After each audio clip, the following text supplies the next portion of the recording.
Tuhan. Shalom semua. Kita bersyukur hari ini untuk kesempatan yang Tuhan berikan bagi kita, untuk kita boleh bersekutu dengan Dia dan bahkan bersekutu satu dengan yang lainnya. Hari ini saya langsung saja mengajak kita untuk kita langsung kepada pembelajaran firman Tuhan di pagi ini. Kebenaran firman Tuhan yang akan kita renungkan hari ini masih berkaitan dengan kemuliaan amanat agung Kristus, saudara. Saya harus ingatkan saudara, jangan jenuh atau jangan bosan ketika ada khotbah berseri, saudara. Saya berharap dengan khotbah berseri sebetulnya lebih nancap, lebih kita mengerti dan kita lebih memahami untuk bisa menjalankan kebenaran ini. Terutama ketika berkaitan dengan visi amanat agung. Saya percaya bahwa ini merupakan perintah yang terpenting, saudara. Sampai beberapa seri dibuat karena ini perintah yang terpenting. Kalau perintah yang terpenting ini kita tidak buat, saya takutnya banyak hal yang kita sudah bisa buat, saudara. Tetapi untuk satu ini, saudara, membuat kita akhirnya menjadi tidak berkenan kepada Tuhan. Oleh karena itu saudara perlu memperhatikan tentang kebenaran ini. Dan ketika saudara akhirnya sudah mengerti, saudara bisa mulai praktek, saudara. Karena namanya amanat agung atau perintah agung. Di antara perintah-perintah yang ada, saudara, ini perintah yang paling besar, perintah yang paling tertinggi. Dalam Alkitab pernah ada seorang murid yang bertanya ataupun yang bercakap-cakap dengan Yesus tentang mungkin perintah apa yang terbesar, saudara. Dan akhirnya keluar satu ungkapan bahwa perintah terbesar itu mengasihi Tuhan dengan segenap hati, dengan segenap akal budi, dengan segenap kekuatan. Dan dia lanjutkan dan ada perintah yang berikutnya adalah yang tidak jauh besarnya dari yang pertama tadi adalah mengasihi manusia seperti diri kita sendiri, saudara. Dan Tuhan berkata bahwa itu benar, saudara. Bahkan Tuhan berkata bahwa itu namanya hukum kasih. Dalam kitab Taurat pun Tuhan menyimpulkan bahwa kalau kita mau simpulkan tentang hukum Taurat itu, hanya kita bisa simpulkan dalam satu kesimpulan, yaitu hukum kasih adanya, saudara. Sehingga hukum kasih itu nampak sekali dalam Alkitab, saudara.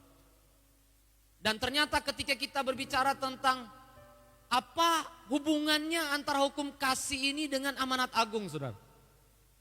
Jelas sekali dalam perintah amanat agung ini, kalau kita menjalankan amanat agung ini, kita sedang mengasihi Tuhan yang memberi perintah ini, saudara. Kita sedang menunjukkan kasih kita ketika kita mentaati perintah ini. Dan yang berikut, ketika kita menjalankan visi amanat agung ini, saya percaya bahwa kita sedang menunjukkan kasih kita terbesar kepada orang-orang yang ada di sekitar kita. Kalau saudara mau bicara tentang apa sih hal yang terbesar yang saya bisa berikan kepada sesama saya, saudara. Jelas sekali Alkitab berkata bahwa kita perlu memberikan pemberian-pemberian yang dibutuhkan orang-orang di sekitar kita, saudara. Tetapi yang terpenting adalah pemberian, yaitu pribadi Yesus itu yang kita tanamkan bagi mereka, saudara. Segala pemberian-pemberian yang lain hanya sementara sifatnya. Tetapi ketika kita memberikan satu hadiah, persembahan yang terbaik. Sama seperti ketika Tuhan berkata dalam Yohanes 3 ayat 16. Karena begitu besar kasih Allah akan dunia ini, sehingga ia telah mengaruniakan anaknya yang tunggal, sehingga setiap orang yang percaya tidak binasa, melainkan beroleh hidup yang kekal. ada satu statement yang berkata bahwa ayat ini bicara tentang hadiah terbesar yang diberikan Tuhan bagi kita. Jadi kalau kita lagi ulang tahun, lagi bersyukur, ingat syukur yang terbesar yang harus kita berikan adalah keselamatan yang Tuhan berikan bagi kita. Karena Tuhan berkata bahwa pemberian anaknya yang tunggal itulah pemberian yang paling besar. Berapa banyak kita yang menghitung kebaikan-kebaikan Tuhan hanya yang kecil-kecil, saudara. Padahal ada pemberian yang terbesar yang seharusnya membuat kita bersyukur dalam segala keadaan. Karena persembahan yang paling terbaik dan terbesar Tuhan sudah berikan bagi kita. Sehingga makanya Tuhan berkata tidak mungkin tidak ada ucapan syukur yang keluar di mulut kita bagi Tuhan. Karena apa? Keselamatan yang Tuhan berikan. Demikian juga saudara. Saudara berkata mengasihi orang-orang di sekitar saudara. Dan saudara mungkin sudah melakukan banyak hal terbaik. Banyak korban yang saudara berikan bagi dia. Dan lewat penyampaian firman tentang amanat agung ini, biarlah kita diingatkan semuanya hari ini. Sudahkah engkau berikan persembahan yang terbaik bagi dia? Sudahkah engkau memberikan hadiah yang terbesar dalam hidupnya? Yaitu pribadi Yesus. Atau dalam hal ini bicara tentang dia bisa punya hubungan dengan Yesus secara pribadi. Dia boleh terima Yesus secara pribadi dalam hatinya, saudara. Yesus berkuasa dalam hidupnya. Hal ini pula yang mungkin kita diingatkan bahwa sudahkah kita berikan persembahan yang terbaik bagi orang tua kita, saudara. Bagi keluarga kita, bagi teman-teman kita. Ketika kita berkata kita mengasihi mereka, sama seperti kita mengasihi diri kita sendiri. Kita mengerti waktu kita lemah, Tuhan kuatkan kita. Kita mengerti waktu kita susah, Tuhan hibur kita. Kita mengerti ketika kita lagi merasa sendiri, ada Roh Kudus yang menghibur kita. Apakah orang-orang yang sama, orang-orang yang kita kasih mengalami hal yang sama, saudara? Sehingga saya mengingatkan kembali lewat khotbah hari ini, saudara. Ini akan bisa menggugah kembali kasih kita dengan kita membagikan Yesus yang menjadi kekuatan dan harapan kita yang terbesar, saudara. Mari saudara, saya langsung ajak kita untuk melihat lanjutan firman Tuhan yang ada dalam Matius 28 ayat 18 sampai 20.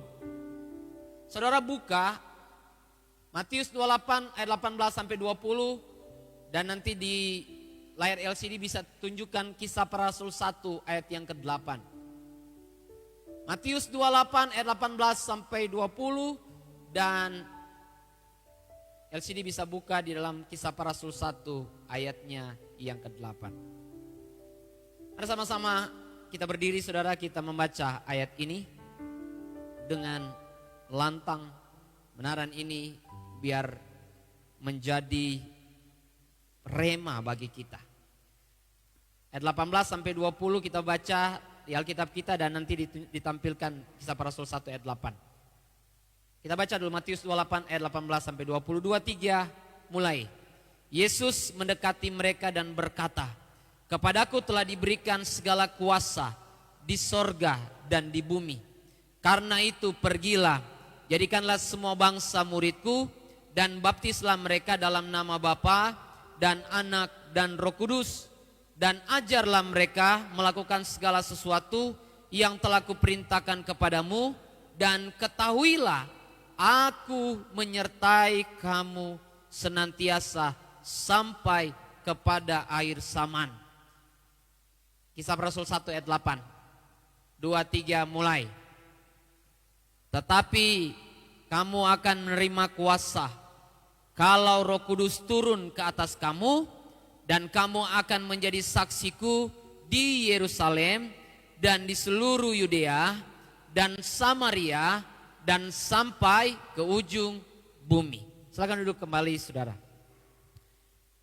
Baik, saya akan tegaskan lagi di ayat yang di dalam Matius tadi dikatakan begini. Bagian yang terakhir di ayat yang ke-20 berkata begini. Dan ketahuilah, camkanlah, aku menyertai kamu senantiasa sampai kepada akhir zaman. Bagian daripada akhir daripada ayat ini berbicara tentang satu penegasan yang betul-betul Tuhan sampai berkata ketahuilah. Dia sampai berhenti di situ bicara tentang kebenaran ini, saudara. Karena dia mau kita harus yakin ini. Kita harus bukan hanya yakin tapi harus alami ini. Dan bahkan kita punya keyakinan yang teguh, saudara, dalam hal ini, dalam kebenaran ini. Dia berkata begini, saudara, aku menyertai kamu senantiasa sampai kepada akhir zaman. Kalau saudara perhatikan tentang kalimat ini, saudara, ini kalimat yang saya bilang agung sekali, mulia sekali. Karena ini bicara tentang satu penyertaan Tuhan yang saya berkata kita bisa alami yang melebihi daripada apa yang selama ini kita alami, saudara. Memanglah gambaran tentang penyertaan Allah yang disebutkan ini sudah dialami oleh banyak orang dalam Alkitab. Tetapi masih banyak orang yang tidak mengalami kuasa yang besar ini. Jadi hari ini kita akan fokus belajar tentang kemuliaan kuasa dan penyertaannya dalam amanat agung, saudara. Dalam visi amanat agung yang kita pelajari minggu kemarin. Ternyata dalam menjalankan visi amanat agung ini terdapat kuasa dan penyertaan yang engkau belum pernah alami. Dan bahkan sesuatu yang saya bisa berkata bahwa sesuatu yang besar sekali, saudara. Sesuatu yang ajaib sekali. Sesuatu yang dahsyat sekali.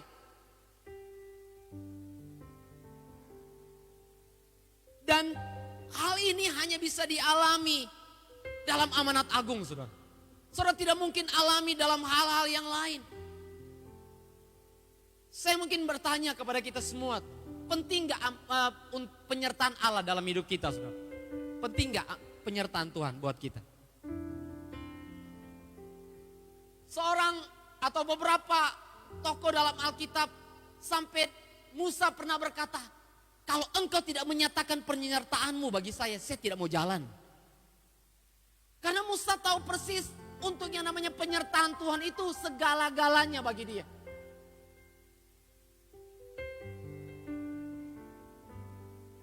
Kalau Musa bisa tawar-menawar dengan Tuhan untuk hal namanya penyertaan Tuhan. Dia sampai berkata bahwa kalau kamu tidak sertai saya nggak jalan sama sekali. Musa itu hebat, luar biasa, saudara. Tetapi Musa punya satu kepercayaan bahwa penyertaan Tuhan bagi dia itu segala-galanya. Saya mempelajari dalam Alkitab dan banyak sekali data dalam Alkitab. Orang-orang yang mengalami penyertaan Tuhan. Kalau saudara memperhatikan dalam perjanjian lama,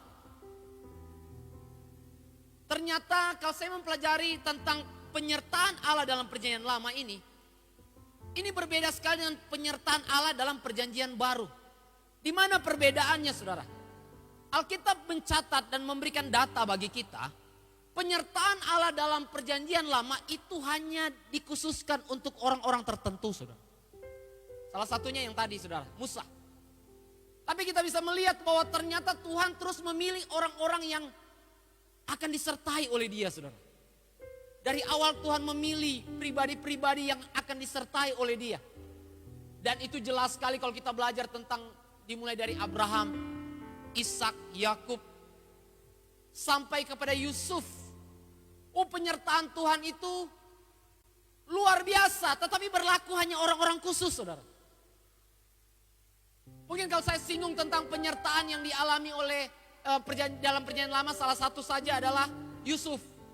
Saudara lihat dalam Kejadian pasal 39 sampai ada beberapa pasal di situ, saudara.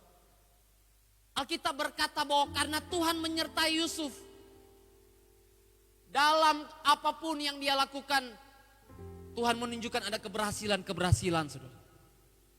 Karena Tuhan menyertai Yusuf, Yusuf tidak sampai menjadi orang kepahitan kepada orang-orang atau kepada saudara-saudaranya yang memperlakukan dia yang tidak baik, saudara. Karena penyertaan bagi Yusuf, Alkitab berkata, mimpi yang Tuhan berikan bagi dia tergenapi, saudara. Betapa pentingnya penyertaan Tuhan itu nyata bagi Yusuf. Berbagai masalah dia alami, tapi karena penyertaan Tuhan tidak menggagalkan rancangan Tuhan bagi dia. Demikian juga dengan kehidupan kita sebetulnya. Hal sama seperti Yusuf, kita yang hidup dalam visi Tuhan, akan mengalami penyertaan Tuhan yang kita tidak bisa bayangkan. Saudara bisa membayangkan, saudara, ketika Yusuf hidup dalam penyertaan Tuhan. Tuhan bisa bikin sesuatu mujizat yang tidak pernah terjadi lagi, saudara. 7 tahun masa kelimpahan terjadi. Ini mujizat luar biasa, saudara. Mujizat yang dahsyat sekali terjadi bagi Mesir. Kelimpahan luar biasa.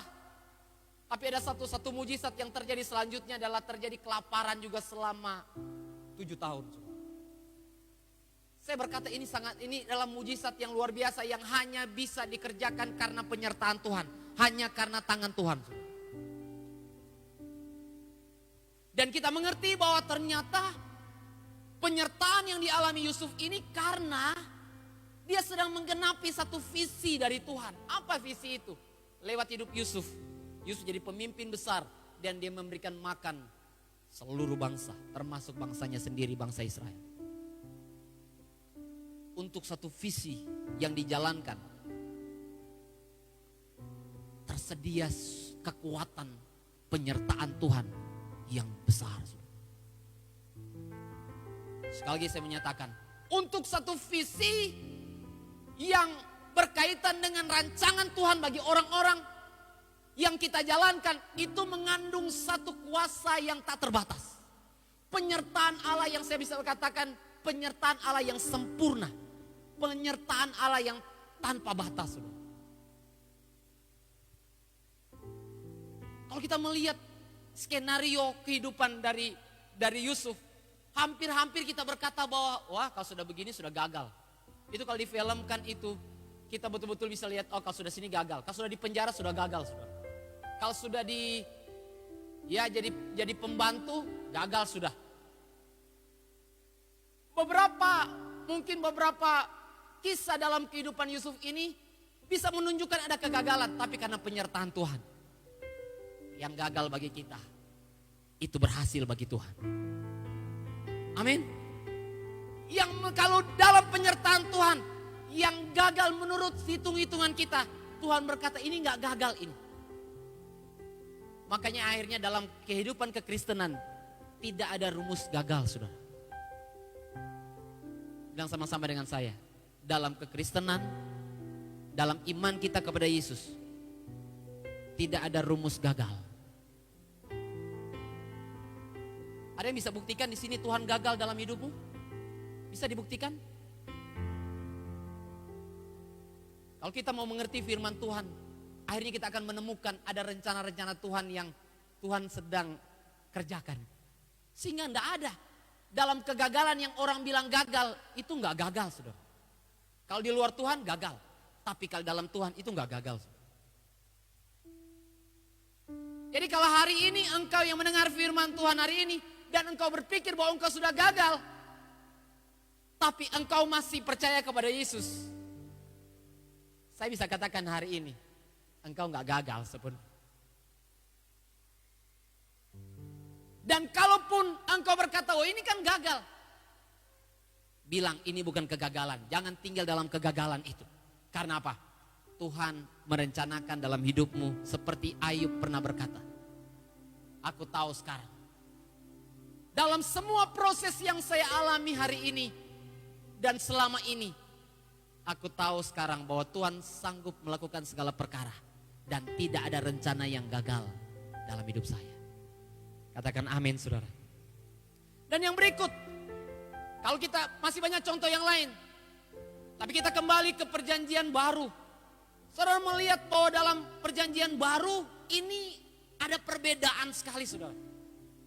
Kalau waktu lalu Tuhan hanya memilih orang-orang khusus untuk mengalami penyertaannya. Tetapi waktu dalam perjanjian baru, Tuhan memilih untuk menyertai lebih banyak orang lagi. Dan ternyata ini menggenapi firman Tuhan di dalam Yoel pasal yang kedua ayat 28 sampai 31. Digenapi dalam Kisah Para Rasul pasal 2 ayat 17 sampai 21, itu bicara tentang Pentakosta saudara. Ada nubuatannya, ada penggenapannya ketika Tuhan berkata, aku akan mencurahkan rohku atas setiap orang.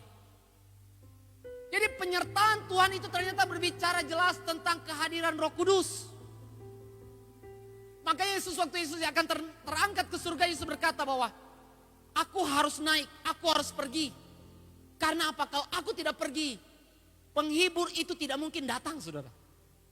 Artinya dia berkata penolong yang hebat yang sudah disediakan Bapa ini nggak akan kamu alami. Kalau saya masih dengan kamu nggak akan alami penolong hebat itu saudara. Pribadi yang hebat itu.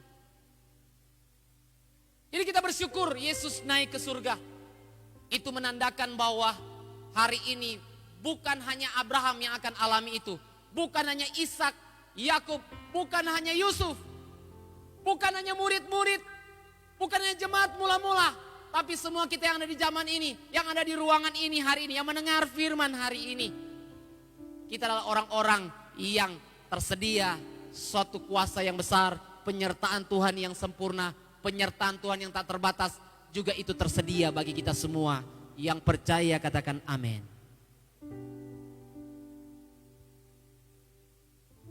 Dulu Tuhan memilih, sekarang tidak.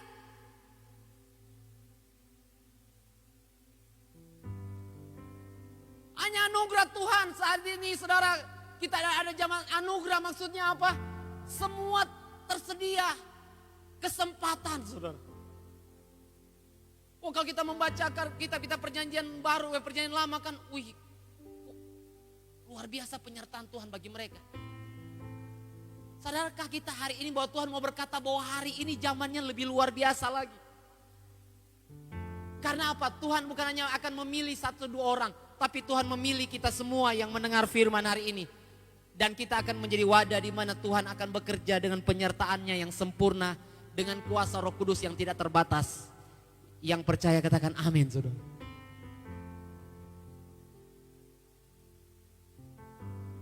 Kita melihat orang-orang yang mengalami penyertaan Tuhan. Respon mereka menghadapi pergumulan permasalahan. Beda sekali saudara. Sehingga harusnya kita yang hari ini mengalami pencarahan Roh Kudus yang tanpa batas ini, saya percaya memiliki respon yang harusnya lebih dahsyat lagi. Menghadapi tantangan-tantangan, menghadapi pergumulan demi pergumulan. Karena apa? Kuasa yang besar itu hari ini ada dalam hidup kita yang percaya sungguh-sungguh kepada Yesus. Mari kita lihat saudara. Hal ini diperjelas penyertaan Allah ini dalam Kisah Para Rasul 1 ayat yang ke-8. Dikatakan bahwa tetapi kamu akan menerima kuasa. Kuasa ini berbicara tentang pribadi Roh Kudus. Kuasa ini bicara tentang seorang pribadi dalam Allah Tritunggal yang dianugerahkan bagi orang-orang yang percaya kepada Yesus, saudara. Dan tidak bisa tidak saudara, kita hari-hari ini harus memiliki kuasa Roh Kudus itu. Harus alami kuasa Roh Kudus itu.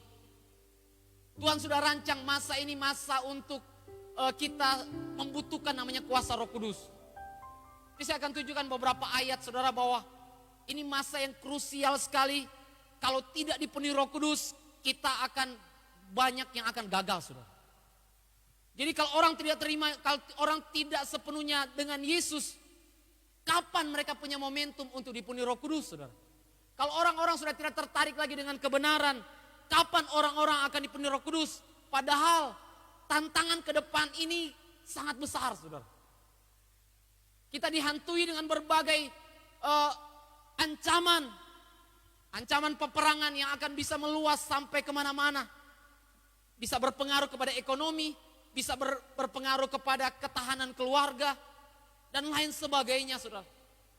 Sehingga hari ini tidak bisa tidak, kita harus mengalami manifestasi kuasa Roh Kudus yang besar.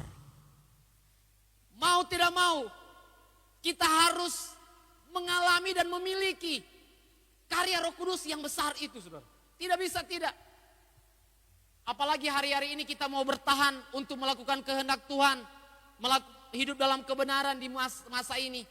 Dengan kekuatan kita, saya katakan kita tidak bisa, saudara. Jadi tidak secara kebetulan ketika Tuhan berkata bahwa ini zaman di mana Tuhan akan mencurahkan rohnya atas setiap orang. Karena zaman ini sudah berbeda sekali, saudara.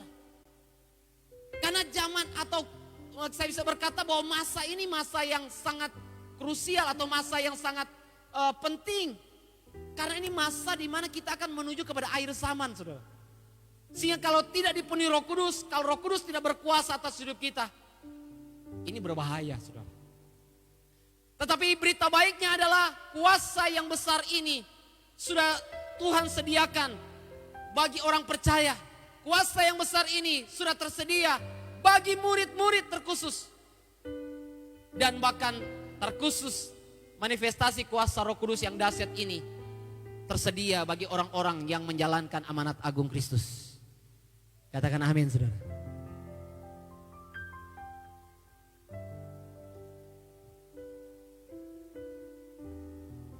Ada beberapa data dalam Alkitab yang saya bisa sampaikan, saudara.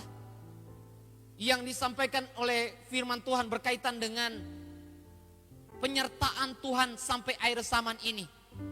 Memiliki makna, ada 3 makna di sini. Yang pertama adalah kuasa dan penyertaan Allah Tritunggal lewat pribadi Roh Kudus bagi setiap orang percaya atau yang disebut murid-muridnya. Jadi kita mengerti penyertaan Allah ini adalah bicara tentang kuasa Roh Kudus atau pribadi Roh Kudus yang tinggal dalam hidup kita. Makanya dia berkata bahwa ini yang jadi jaminan. Kalau kamu menjalankan amanat agung, ingat, kamu akan mengalami yang namanya pribadi Roh Kudus yang akan bekerja dengan luar biasa dalam hidupmu. Makna yang kedua, bicara tentang penyertaan Allah sampai akhir zaman ini, bicara tentang kuasa dan penyertaan Allah yang terus menerus atau permanen dalam hidup kita, saudara. Kenapa harus disebutkan sampai akhir zaman? Dan dia dimaksudkan sebagai penyertaan Allah yang permanen bagi kita. Karena tidak ada momen di mana kita tidak membutuhkan Roh Kudus, saudara. Tidak ada momen atau tidak ada situasi di mana kita tidak perlu manifestasi Roh Kudus dalam hidup kita, saudara. Karya Roh Kudus dalam hidup kita. Selalu, setiap saat kita butuh Roh Kudus.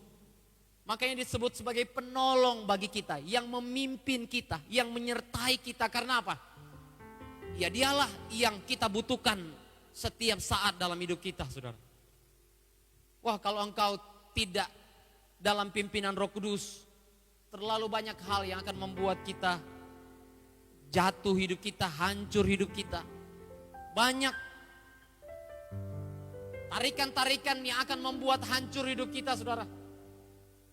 Kita bersyukur ada banyak tuntunan Roh Kudus yang tanpa kita sadari, sebenarnya Roh Kudus menghindarkan kita dari berbagai hal yang kita tidak inginkan, saudara. Pernah mendengar orang bersaksi, saudara, sudah mau celaka tiba-tiba seperti dipindah, saudara. Saya mengalami banyak kali hal-hal seperti itu, saudara. Seperti Tuhan hindarkan, saudara. Mau tabrakan itu sebenarnya gampang, saudara. Sudah banyak momen-momen untuk tabrakan, tiba-tiba seperti Tuhan tarik. Untuk kita bisa menghindar, saudara. Itu bicara tentang hal-hal yang mengancam hidup kita terlalu banyak, saudara. Saya percaya bahwa saudara juga mengalami hal-hal yang seperti ini.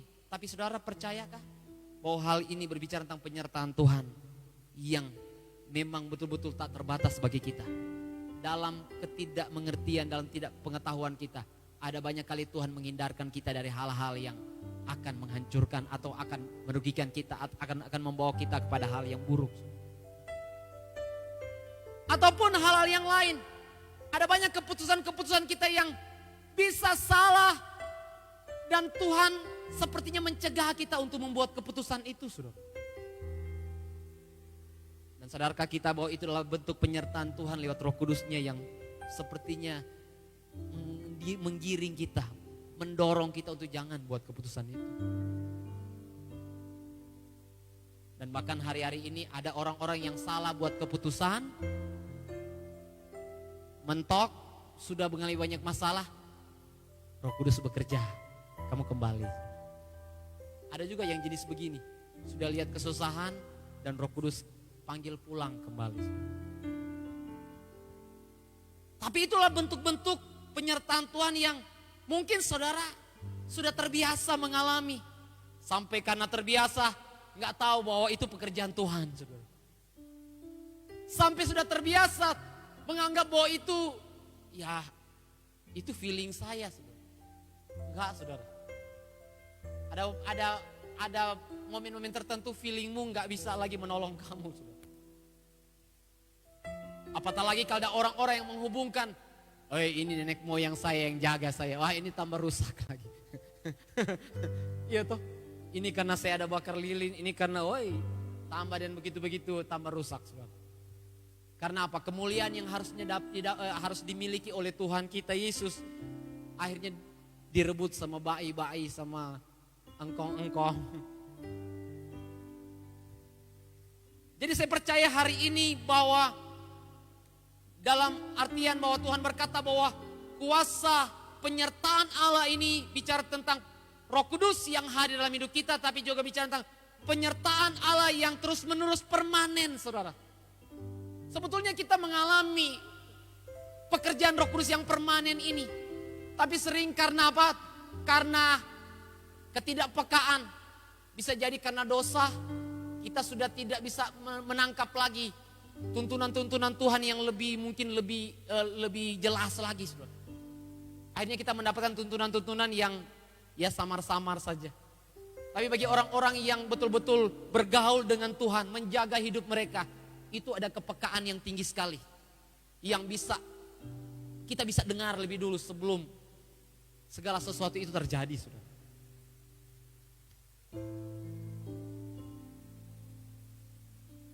Berapa banyak orang-orang yang tidak peka lagi mendengar suara Tuhan atau tidak bisa mendengar tuntunan Tuhan dalam hidupnya. Benar, ada janji, ada yang namanya tersedia penyertaan Allah yang permanen, yang terus menerus bagi kita. Tapi karena kita simpan sakit hati, kita simpan kecewa, akhirnya saudara ada hal-hal tertentu kita gak peka, saudara. Roh Kudus bicara tapi kita tidak peka lagi untuk hal-hal tertentu, saudara. Sebetulnya Roh Kudus itu bekerja bukan hanya suatu manifestasi yang kelihatan saja. Ada banyak manifestasi Roh Kudus yang tidak kelihatan. Pekerjaan-pekerjaan Roh Kudus yang halus sekali, saudara. Dan saya percaya bahwa tersedia bagi kita untuk bisa melihat pekerjaan Roh Kudus yang secara kelihatan maupun yang halus. Karena ini berkat yang tersedia bagi kita, karena ada janji bagi kita bahwa ada kuasa penyertaan Allah yang terus menerus permanen bagi kita, saudara. Yang jadi berbahaya, saudara. Masih orang percaya, masih gereja, masih pelayanan. Tapi kita nggak peka lagi, saudara. Waktu kita buat sesuatu kita tidak lagi sadar bahwa ini menyakiti hati Tuhan, saudara. Nah ini harus balik lagi, saudara. Tuhan siapkan kepekaan bagi kita, saudara. Sehingga akan menghindarkan kita dari hal-hal yang lebih buruk lagi. Dan yang berikut, makna yang berikut ini bicara tentang kuasa dan penyertaan Allah sampai akhir zaman. Atau dalam bahasa yang lain sampai kedatangan Tuhan yang kedua, saudara. Jadi ada janji penyertaan Allah yang akan berlaku sampai akhir zaman. Ada satu ayat dalam Alkitab 2 Tesalonika pasal 2 ayat 7 sampai 8 yang bicara bahwa ada kondisi di mana kekuatan jahat ini nggak bisa terlalu maksimal. Karena apa? Dikendalikan ada kuasa yang menahan, saudara. Dan ternyata kalau kita tafsirkan ayat ini bicara tentang kuasa yang menahan itu karena ada Roh Kudus. Kalau Roh Kudus tidak ada, saudara, kuasa kejahatan itu akan tidak terkendali, saudara. Kuasa kejahatan yang akan menjahati kita ini tidak akan terkendali kalau kuasa Roh Kudus ini ditarik, saudara. Tapi puji Tuhan, Tuhan sendiri berjanji bahwa kuasa penyertaan Allah yang berbicara tentang Roh Kudus yang hadir mengendalikan segala sesuatu dalam dunia ini, itu akan berlaku sampai akhir zaman, saudara. Zaman semakin sulit, saya percaya bahwa kuasa Roh Kudus masih dicurahkan secara tak terbatas bagi kita. Dalam situasi-situasi apapun, kuasa Tuhan tidak pernah terbatas bagi kita, saudara. Hanya ada orang-orang yang menyadari itu, mempercayai itu, mengalami itu. Tapi ada orang-orang yang mengalami juga, saudara, tapi tidak sungguh-sungguh yakin. Mereka ragu-ragu, saudara. Tambah lagi dengan sudah ragu-ragu, ya tidak percaya, saudara. Jadi saya percaya bahwa janji atau tersedianya kuasa penyertaan Allah sampai akhir zaman ini pada akhirnya memberikan suatu jaminan bagi murid-murid untuk mereka jangan ragu lagi menjalankan amanat agung, tetapi juga memberikan satu kepastian bahwa mereka akan mengalami kuasa yang dahsyat saat mereka menjalani amanat agung. Sehingga bukan hanya jangan takut, jangan ragu-ragu, tetapi mau tidak mau kamu harus jalankan ini kalau kamu mengalami kuasa Tuhan yang dahsyat itu, saudara. Artinya membuat jadi satu penasaran bagi mereka. Kami ingin berada di situasi ini, ingin lihat kondisi yang seperti ini, saudara. Dan saya juga menggugah kita semua di tempat ini, kita penasaran untuk bagaimana ketika Tuhan berkarya dengan penyertaan yang dahsyat itu dalam kehidupan kita.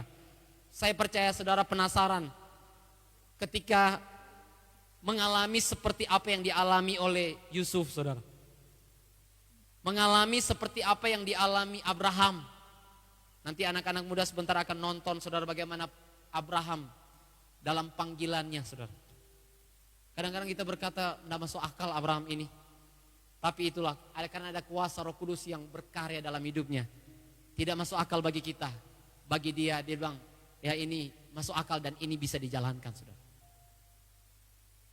Orang zaman Abraham berkata, oh tidak masuk akal. Melihat Abraham yang sudah kaya raya di Haran, mau pergi ke tempat yang tidak jelas. Tuhan tidak kasih tahu di mana loh.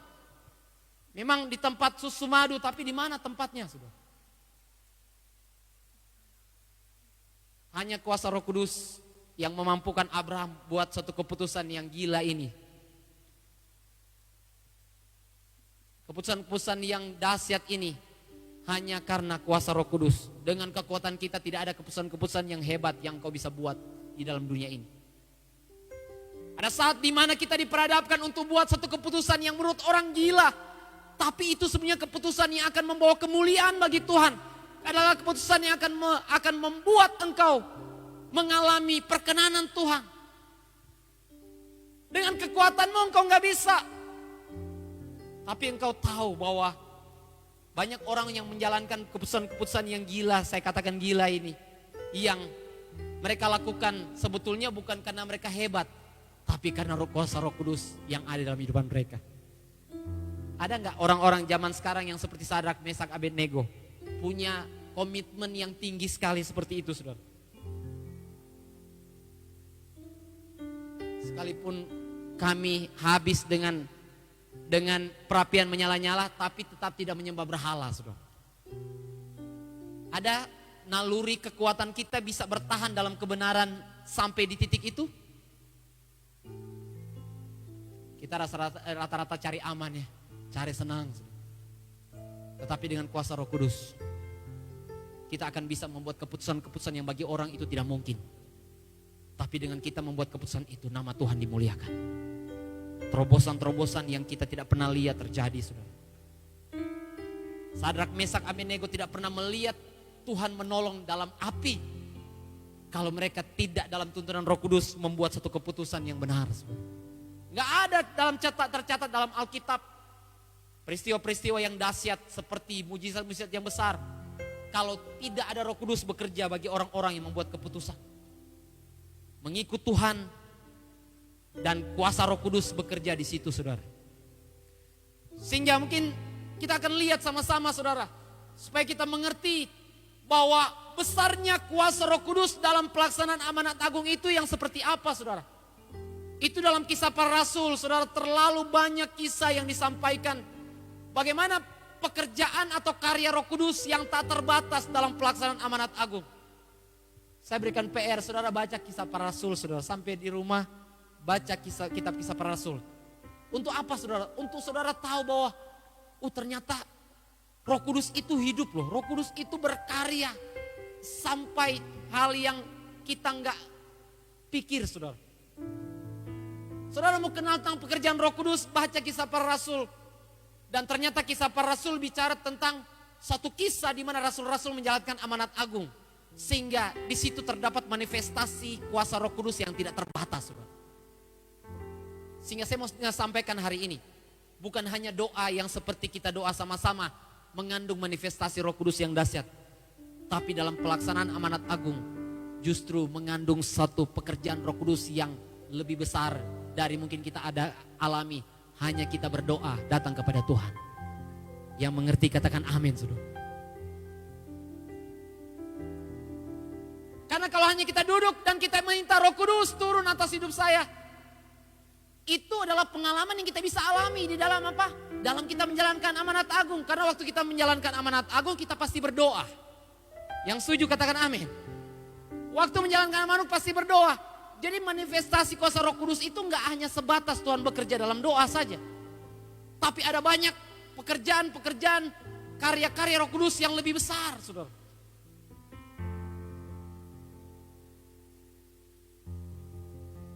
Saya merindukan semua kita jemaat-jemaat di tempat ini. Merindukan perkara-perkara yang lebih besar yang Roh Kudus bisa kerjakan dalam hidupmu. Karena apa? Sering kita hanya membatasi pekerjaan Roh Kudus hanya sampai kepada mendatangkan mujizat bagi kita. Padahal pekerjaan Roh Kudus itu terlalu banyak, saudara. Sering kita membatasi bahwa pekerjaan Roh Kudus hanya berkaitan dengan karunia-karunia saja. Karunia kesembuhan, berbahasa roh, karunia nubuatan. Kita hanya terpusat di sana, saudara. Sehingga tidak jarang ketika kita menekankan hanya ke titik ini, akhirnya terjadi banyak kesalahan, saudara. Padahal pekerjaan Roh Kudus itu banyak sekali, saudara. Kalau saudara tidak mengalami pekerjaan Roh Kudus seperti yang dialami orang lain, kita nggak boleh paksa, saudara. Tetapi alamilah pekerjaan Roh Kudus seperti yang diinginkan Roh Kudus dalam hidupmu. Jadi kalau kau minta Roh Kudus begini, Roh Kudus berkarya dalam hidup saya. Tetapi berkarya sesuai dengan maunya Roh Kudus, saudara. Jangan kita Roh Kudus berkarya, tapi kita sudah patok, nanti berkaryanya begini-begini ya. Ini yang jadi masalah. Karena apa? Roh Kudus ini tidak terbatas. Bilang sama-sama, Roh Kudus tidak terbatas. Amin. Jangan batasi Roh Kudus bekerja, saudara. Mari kita lihat bersama-sama. Di sini dikatakan bahwa kalau saudara melihat, mungkin secara cepat saya akan sampaikan ini, saudara ya. Roh Kudus di dalam pelaksanaan amanat agung dalam Kisah Para Rasul. Kalau dalam Kisah Para Rasul 8, kalau saudara bisa bawa catatan, kalau saudara membawa apa saudara bisa catat. Kisah Para Rasul 8 ayat 26 sampai 39. Itu kisahnya bicara tentang Filipus dan Sida-Sida. Kita mendapatkan karya Roh Kudus yang luar biasa di sini. Berkaitan dengan pelaksanaan amanat agung ini. Bagaimana seorang Filipus pergi untuk memberitakan Injil. Dan Alkitab berkata bahwa waktu dia pergi, Roh Kudus menuntun dia. Roh Kudus membimbing dia. Kalau dalam kisah ini disebutkan bahwa ada kesempatan seorang Filipus ini menginjil di satu kota yang sangat ramai atau di satu kota yang sangat-sangat besar. Dengan demikian kalau ada di kota yang sangat ramai, kota yang sangat besar, berarti bicara tentang dia bisa jadi terkenal di situ. Betul tidak, saudara? Tapi saudara lihat, Roh Kudus tuntun dia jalan yang sepi, saudara. Hanya untuk berjumpa dengan satu orang yang bernama Sida-Sida ini.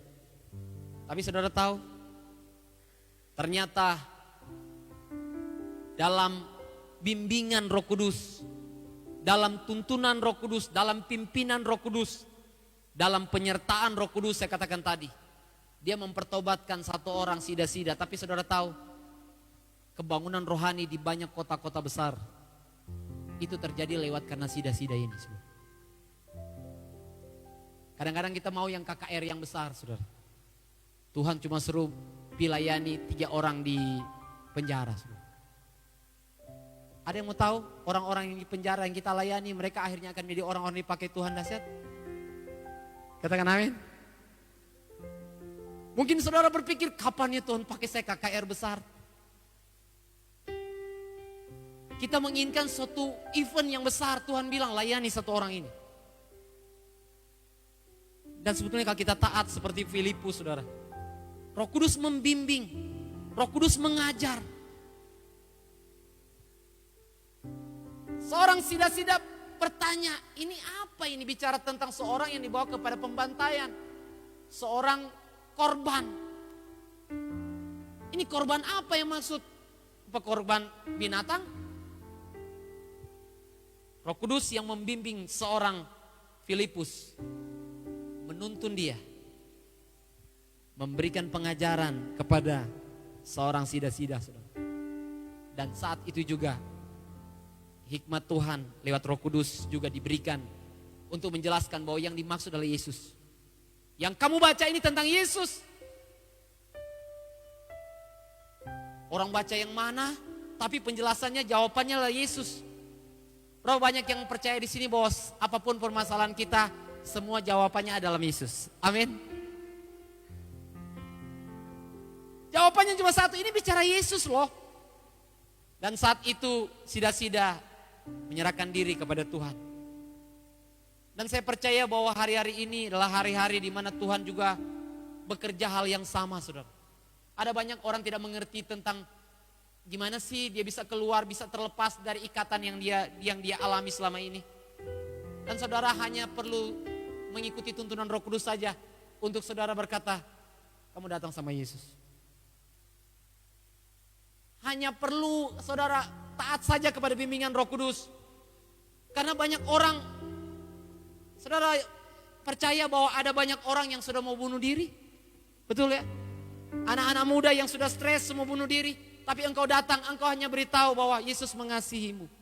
Itu bisa loh, bisa langsung terjadi suatu perubahan yang luar biasa.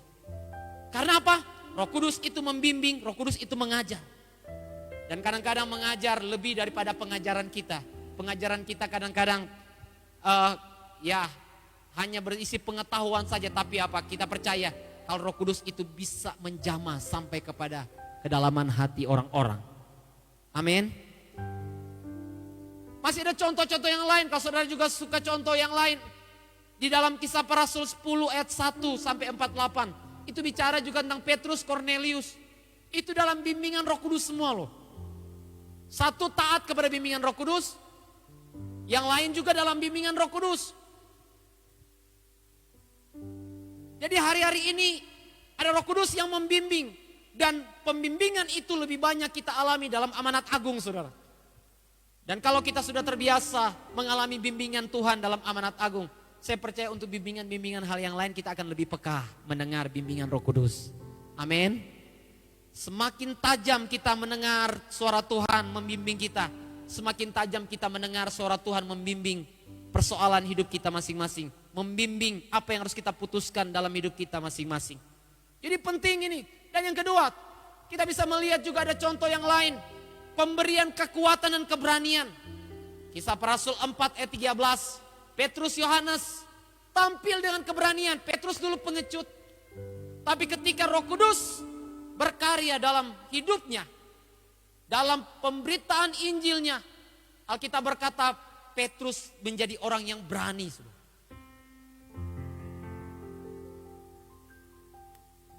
Ada banyak contoh-contoh tentang kekuatan yang bisa diberikan oleh Roh Kudus juga. Yang saya percayai dibutuhkan hari-hari ini bagi kita semua, saudara.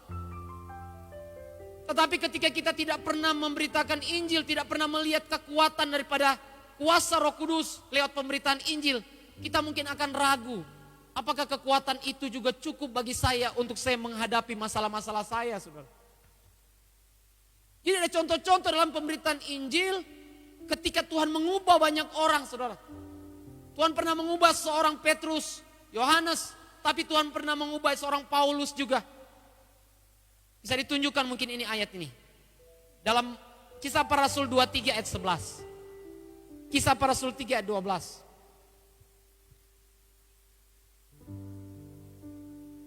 Iya, 23 maksudnya. 23 ayat 11.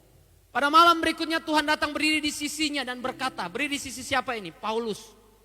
Kuatkan hatimu. Sebab sebagaimana engkau dengan berani telah bersaksi tentang aku di Yerusalem, demikian juga hendaknya engkau pergi bersaksi di Roma. Saya percaya bahwa kekuatan untuk Paulus bersaksi di Yerusalem dan di Roma ini membutuhkan power kekuatan yang besar dari Tuhan. Membutuhkan kuasa yang akan memberikan dia keberanian yang besar. Tapi untuk semua pengalaman-pengalaman di semua tempat-tempat ini, Roh Kudus yang sama bukan hanya memberikan keberanian, tapi memberikan kekuatan. Hari-hari ini ada beberapa dari saudara yang sudah merasa, aduh saya tidak kuat lagi dengan pergumulan yang saya alami hari ini. Saudara mungkin sudah tergoda untuk mau putus asa, saudara. Sudah mau tergoda untuk pesimis dengan hidup saudara. Saya mendorong saudara, mari lihat pekerjaan Roh Kudus dalam pemberitaan Injil. Alami pekerjaan Roh Kudus dalam pemberitaan Injil yang akan membuat engkau makin yakin bahwa segala perkara dapat kutanggung dalam Dia yang memberikan kekuatan kepadaku. Amin. Kau dapat keluar kata-kata ini, saudara. Masalah boleh berat, tapi saya tidak mundur. Masalah boleh rumit, tapi ini bisa kita lewati, saudara. Kalau saudara senang baca tentang kitab Mazmur, itu bicara tentang Mazmur-Mazmur yang ditulis oleh Daud, saudara. Daud raja, tapi pergumulannya juga hebat, saudara. Orang berkata kalau punya kekuasaan seperti Daud mungkin masalah sedikit. Malah dia berkata, kamu gak tahu kalau saya posisi besar begini berarti masalah segudang dan itu sangat besar. Dan satu hal, Daud sering curhat dengan Tuhan. Dan Alkitab banyak mencatat bahwa Daud hanya datang kepada Tuhan dan Tuhan memberikan kekuatan yang dahsyat dalam hidupnya. Yang mengerti katakan amin, saudara. Dan yang berikut, ada apa lagi, saudara? Karya Roh Kudus dalam pemberitaan Injil, dalam pelaksanaan visi amanat agung. Ada pencurahan karunia. Kalau saudara mau belajar tentang Stefanus dalam Kisah Para Rasul 6 ayat 8 sampai ayat 8 dan 7 ayat 55 sampai 56. Pencurahan karunia. Ini yang sering kita sukai, saudara. Roh Kudus memberikan karunia-karunia. Ini adalah satu bagian yang tidak bisa kita lewatkan juga, saudara. Roh Kudus hari-hari ini terus memberikan karunia-karunia bagi kita. Karunia ini bicara tentang anugerah, kemampuan-kemampuan khusus yang Tuhan berikan bagi kita. Yang dengannya kita bisa menjadi berkat buat orang lain. Karunia yang saya punya akan berbeda dengan karunia saudara. Akan berbeda sekali. Dan itu juga adalah pekerjaan Roh Kudus. Jadi semua kita di tempat ini harus percaya bahwa Roh Kudus sudah memberikan satu anugerah dalam hidup saya. Bukan hanya bicara tentang talenta, tapi karunia, kemampuan khusus untuk melakukan sesuatu, saudara. Tidak mungkin tidak. Yang dengannya kita bisa menjadi berkat buat orang lain. Dan itu berkarya atas Stefanus, saudara. Stefanus yang karena dipenuhi Roh Kudus, bisa dipenuhi dengan karunia-karunia. Ada karunia kesembuhan. Dan karunia terakhir 7 dalam pasal 7 ayat 55 disebutkan ada karunia penglihatan, saudara. Dan ini sangat penting sekali. Seperti apa yang dilihat oleh Stefanus. Dalam kesusahannya dia melihat Tuhan itu duduk di takhta, saudara. Seperti yang Yesaya lihat, kesusahan apapun kalau engkau masih lihat Tuhan itu hidup. Tuhan itu nyata. Engkau pasti kuat, saudara. Tapi kalau dalam kesusahan engkau tidak bisa melihat Tuhan itu hidup, saya percaya bahwa tidak ada kekuatan yang bisa membuat kita bangkit. Saudara. Apalagi yang kita bisa lihat selain pencurahan karunia. Kalau dalam Kisah Para Rasul pasal 4 kita melihat ada karya Roh Kudus yang menyatukan, saudara. Karya Roh Kudus yang membuat sehati, satu jemaat, satu komunitas orang percaya. Untuk mereka bisa sehati, saudara. Mereka bisa dalam satu kesatuan. Saya tanya bagi kita semua hari ini, gampang untuk menyatukan beberapa orang, saudara? Atau satu kelompok orang, gampang atau tidak? Atau susah, saudara? Sangat susah, saudara. Menyatukan gereja aja, persepsi masing-masing pelayan Tuhan, masing-masing jemaat itu sangat susah, saudara. Tetapi saya punya keyakinan yang besar. Kalau setiap orang dipenuhi Roh Kudus, sangat mudah kita bersatu. Katakan amin. Kalau kita dipenuhi Roh Kudus, sangat bisa kita sehati, saudara. Apatah lagi hanya sepasang suami istri, 2 orang. Suami yang dipenuhi Roh Kudus, istri yang dipenuhi Roh Kudus, pasti akan bisa bersatu, sehati, unity, saudara. Sekalipun apa perbedaan-perbedaan banyak. Banyak perbedaan-perbedaan yang akan membuat kita tercerai-berai, saudara. Untuk satukan suami istri aja sangat-sangat susah, saudara. Tetapi kalau suami yang dipenuhi Roh Kudus, istri yang dipenuhi Roh Kudus, itu menjadi sesuatu yang mungkin bisa bersatu dan bisa sehati untuk melakukan sesuatu bersama-sama, saudara. Jadi kita lihat bahwa ternyata ini saya hanya mengeluarkan beberapa saja karya Roh Kudus dalam pemberitaan Injil, saudara. Roh Kudus bisa menyatukan banyak umat. Kalau kita belajar Tesalonika kemarin, mereka bersatu satu jemaat memberitakan Injil, unity. Dan saya percaya itu hanya bisa dikerjakan oleh Roh Kudus. Menjadi pertanyaan sekarang, saudara. Kalau dalam pelaksanaan amanat agung ini tersedia kuasa penyertaan Tuhan yang besar, berarti penting untuk kita harus alami itu. Alami kuasa penyertaan Tuhan yang besar itu. Amin, saudara. Penting untuk kita alami itu. Sehingga ayat terakhir bagi kita, saudara. Lukas 11 ayat 9 sampai 13. Lukas 11 ayat 9 sampai 13. Kalau saudara sudah dapat, kita bisa baca bersama-sama, saudara. Ayat terakhir bagi kita. Lukas 11 ayat 9 sampai 13. 2, 3 mulai. Oleh karena itu aku berkata kepadamu, mintalah maka akan diberikan kepadamu. Carilah maka kamu akan mendapat. Ketoklah maka pintu akan dibukakan bagimu. Karena setiap orang yang meminta apa? Menerima. Dan setiap orang mencari mendapat. Dan setiap orang yang mengetok baginya pintu dibukakan. Bapa manakah di antara kamu jika anaknya minta ikan, daripadanya ia akan memberikan ular kepada anaknya itu ganti ikan? Atau jika ia minta telur akan memberikan kepadanya kalajengking? Jadi jika kamu yang jahat tahu memberi pemberian yang baik kepada anak-anakmu, apalagi Bapamu yang di sorga. Sama-sama dengan kencang. Ia akan memberikan apa? Roh Kudus kepada mereka yang meminta kepadanya. Hari ini tersedia kuasa yang besar bagi engkau. Tapi akankah kita mau meminta dengan sungguh-sungguh? Mau mengalami itu, rindu mengalami itu dengan sungguh-sungguh. Dan saya percaya kita bukan hanya meminta, tapi dikatakan bahwa kita mencari, mengetok. Kalau dalam bicara tentang amanat agung, kita akan menjalankan ini, saudara. Karena dengan kita menjalankan, kita akan mengalami kuasa Roh Kudus yang tidak terbatas, yang mungkin belum pernah engkau alami selama ini. Engkau akan alami, sehingga apa, saudara? Penyertaan Tuhan akan menjadi realita dalam hidupmu, sehingga tidak ada apapun yang akan menghambat engkau melangkah, tidak ada apapun yang bisa menghambat engkau untuk mencapai apa yang Tuhan sudah janjikan dalam hidupmu. Mari kita berdiri semua, saudara.